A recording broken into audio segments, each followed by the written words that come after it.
Whew. Well, as we knew it would be, TJ, with Dr. Michael Gervais, it would be a powerful conversation. Welcome to the Afterglow, where we talk about the conversation. What do we wish we asked? What do we miss on? What do we learn? TJ, you were in the room there in the Finding Mastery studio. It was a road trip for us. What did you take away in real time? And then what were you thinking about as you were editing this episode back? It was fun. I mean, it's cool to be there real time, especially for a conversation like that. That's so powerful. And like when you really can kind of feel it in the moment, like there's something different about being there and really getting to feel that conversation. But it's not two screens. You're in it. One of the most powerful things, well, there's a lot of powerful stuff in that. Let's be real. But one of the most powerful things I took away was it was near the beginning, and I took it away when he said it, and then it kind of confirmed it when I've been editing this, was when he was talking about like branding of psychology and stuff like that. But the interesting part was when he was talking about sports psychology, he said it is the study of human flourishing. And it was really interesting at how he kind of harped on like, and people think about, when you think of psychology, you think of people hurting, and how he was talking about that. But how sports psychology is different. It's that can be part of it, but it's also like the study of people flourishing, which I thought was really, really cool. And one of the things that I think I would have loved to know when he was talking about, when he gave you the example of when he speaks to crowds and about bringing people up and kind of seeing like, everyone's like, oh yeah, I want to do that. And then he's like, all right, let's test it. And then he's like, who wants to bring it up? And he said, far fewer hands go up. Well, he said some of the groups he talks to are athletes, and some of the groups he talks to are like business people and stuff like that. So I want to know, like, and I don't know if he has like asked people this, but the people that do go up there, how many of their backgrounds were in sport? Because I would love to know, like, because I just feel like, as we've talked about on the show, sometimes athletes' mindset's a little different, where it's like, they almost could kind of see that as like a challenge of like, oh yeah, I could go up there. Like I could do that, kind of how he was talking about athletes expect that they can do even more than they might be able to do. So I would have loved to know that too. Yeah. I've known Mike, as we talked about on the show, for over a decade now, almost 15 years, I guess. Yeah. 2009 we met. And every time I walk away from a conversation with him, I feel as though I became better. And now, as like a parent and a husband and have this other part of my life that I didn't have when he and I met, I'm like trying to grasp, and you could hear in the conversation, I'm like, so like, how about like coaching kids or like whatever it was. And I really enjoyed the lens of this one and the framework, which was, I was going to be a parent, I was going to be a coach, and I was going to be a player. So I hope everybody who heard that not only heard it from whatever lens they're currently living, but also to gain some empathy for the other lens of the player if you're a parent, or of the coach if you're an athlete, etc. I thought that was cool. What I loved also was how he referenced his word of the year, and drum roll please, boom, boom, right? TJ, you and I here in our second season of the It Factor, we've done this every year. We've teased our word of the year and then revealed it. We're gonna do that today. Mike talked about his being joy, and really trying to play, and really being play and having more fun in his career and his professional and personal life. As you heard him describe his word of the year, I want to hear yours, and then I'll share what mine is here in 2023. Okay. All right. Well, so last year, we'll go back to last year. Last year, my word of the year was patience. And I remember telling you, and you've worked with me long enough to know that like, I don't necessarily have the best patience, but I've been working on it.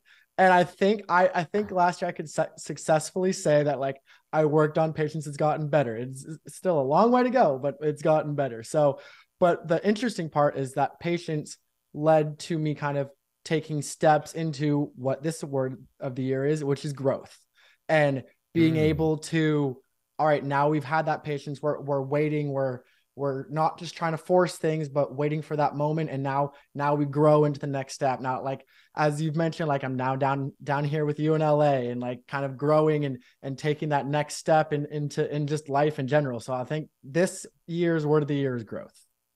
Growth. All right. Patience and growth. Right. That's the old story of the bamboo, right? Yep. Takes 2 years of incremental growth, patience, and then whoop, away it goes. So, all right. I know where to follow up with you offline in that one. Of course, we want to hear your words of the year. For me, and Mike was a catalyst to this. When we were in the water, literally surfing in the Pacific a decade ago, we were talking about like, hey, like let's have a word of the year. And we both agreed that the word in year one, 10 years ago, was going to be go. And it was the year of go. And we were just going to go as hard as we could, say yes to everything, right? Whether it's every opportunity, professionally, personally, what have you. And we both just went and after 365 days, just lay there exhausted. And every year since then, I've been adding to that word and that narrative. And this year was really hard for me, to be honest, because I didn't find a lot, or I didn't create a lot of time to think about what would it be. And it was over the holiday break. It was after Rose Bowl Media Day, where I just posted up at a cafe by myself and I just sat there with my journal and I was like, all right, really, let's think it through. Like you have all these thoughts running through your mind. Where do you want to go? And my word last year, as you know, and listeners may, it was flow. And my mantra had been move with intent and go with the flow. And if I looked at my vision board to my right, that's what it would state. And I love that. It was one of the most fruitful years of my life because of that word. So this year was a challenge.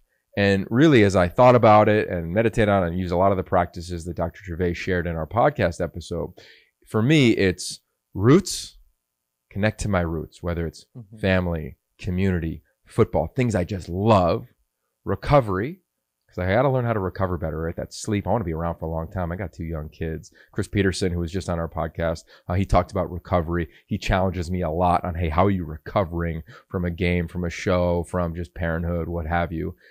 Roots, recovery, and reach. And reach is all about taking big swings. And it's a really fun year here in 2023, right? Like we know what's going on in Pac-12 football. There's going to be a change. We know what's going on in the media landscape. There's going to be some adjustment. Nothing's going to stay stagnant. Nothing ever does, but definitely this year there'll be big change. So for me, it's about reach. Like how can I creatively reach? How can I reach further into my own knowledge as a parent? How can I dive further and reach into research to learn how to be a better dad, how to be a better analyst, how to be a better storyteller, how to be a better podcast host, what have you. So it's roots, recovery, and reach. And I like it because it's a little aggro. And I feel that this year. I feel like, because I could say it because of the podcast, but really like the essence is like, I want to go try to kick some ass.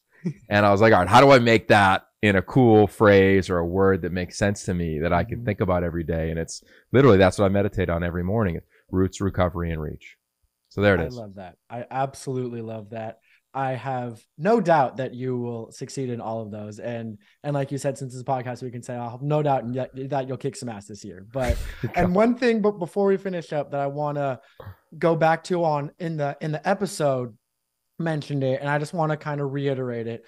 Dr. Gervais said first off, he thanked you for being a friend and for having this podcast, but he said he thought it was really cool that this community that you started really focusing on of athletes, coaches, and parents, like you did in this episode, and kind of did each version of it, how they have this outlet to go to.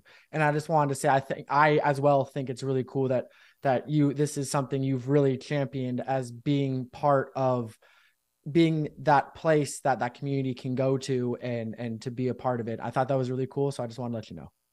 Thanks, bro. You know, it's funny, but in the year of Go, Mike and I started a podcast together that I still have episode 1 of, and it was called The Space Between. So it's really about the space between your ears, right? And the space between commitment and hesitation. So if you think about it like surfing, or for you in track and field, like the space between committing to a throw or a paddle, or even like extending your arms to catch a deep ball, and hesitation of, I know I'm going to get hit, or I don't know if my feet were great, or that wave looks really big.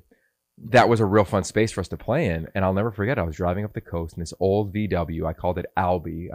I slept and lived in like a VW van for like a week, just surfing, exploring life. And he called me, he goes, hey man, I know we did an episode together. We kind of committed to it, but I'm going to go try my own podcast. So for you to say that about the community we've created, I'm so appreciative of it. And for Mike, because he went and he's done that as well. So I think if you're a parent or an athlete or a coach, you want more content, keep coming here. But if you also want to explore your own mental skills, go find Mike at Finding Mastery. Check them out, their YouTube page. You can look at our stuff on Pac-12 or my own personal channels or TJ's channels. It's really fun to know that we can collaborate with a place like Mike and Finding Mastery to really come to the same space for our audience. So a lot of good stuff out there on the internet. I know it's hard to sift through it all, but if you want some stuff that's going to make you kick some ass, stick right here, man. So with that said, all right, I'm out. This has been a long episode, but that's the deal. That's what you get with Mike Gervais. You can go for a long, long time. The only negative, TJ, is that we could have got like 3 or 4 episodes out of this. So maybe we'll have him back. If you want him, hit us up. Hit us up on our social channels. Make sure you go to the Pac-12 Insider channel. That's pac-12.com/insider for all past episodes, this one and future ones. And with that, I hope you're living your word of the year. I hope you've chosen one. And if so, let us know. Peace.